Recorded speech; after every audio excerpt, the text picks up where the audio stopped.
Hi guys, this is Christina from Justin and Christina's RV Van Life.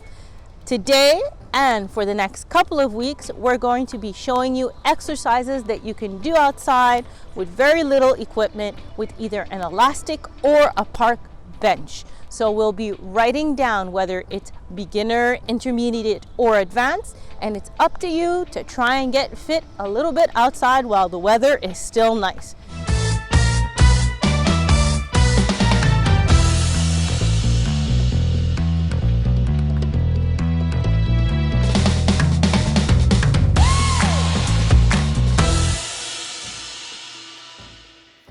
Okay, let's do that front and posterior shoulder workout.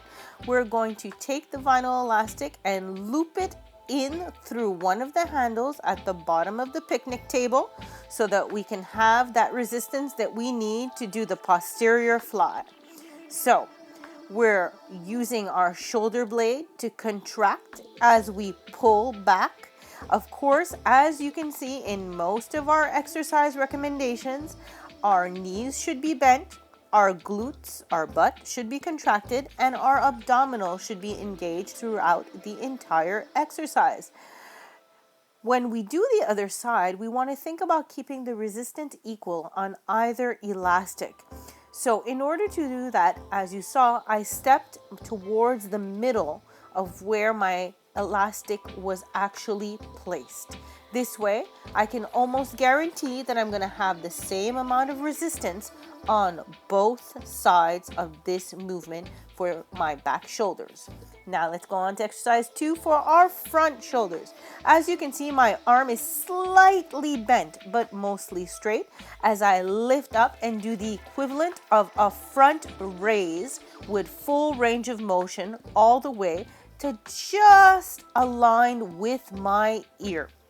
As I'm doing that, again, I'm always thinking about having my knees bent, our butt is contracted, and our abdominals are engaged. As I lift up, I'm usually going inhale and exhale. And again, as I do the other side, I am placing myself at the same distance as I was for my original front raise on the opposite side.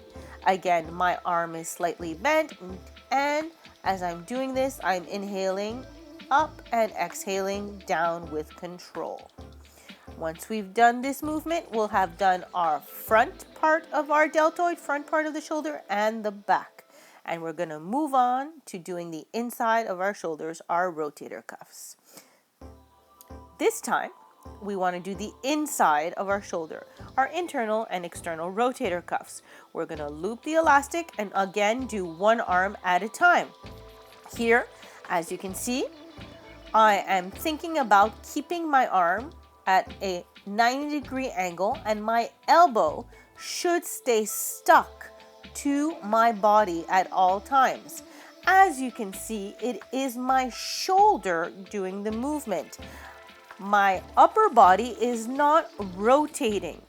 As I do this and pull outward, I am inhaling and exhaling. And my hand is palm to the ground. Once we've done one side, well, of course, we want to do the other. All I'm going to do is make sure that I have the same length of elastic as I did to the other side and do exactly the same technique. Again, knees are bent, my butt is contracted, my abdominals are engaged. My elbow is staying to my side, and I'm opening up towards the exterior of my body while still keeping my elbow stuck to my body, to my side.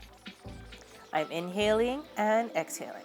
Now we want to do the upper rotator cuffs, the external. My hands should not pass my ear, and my elbow will stay aligned with my shoulder at all times. As you can see, the movement is coming from my shoulder and not from my arm. As I lift up, my hand is aligned with my ear, and I am trying to keep the height of my elbow at the same height as my deltoid, my shoulder. Again, I'm engaging my abs, bending my knees, contracting my glutes as I'm doing the movement. And this is essential in order to keep proper technique and not to actually hurt our shoulder.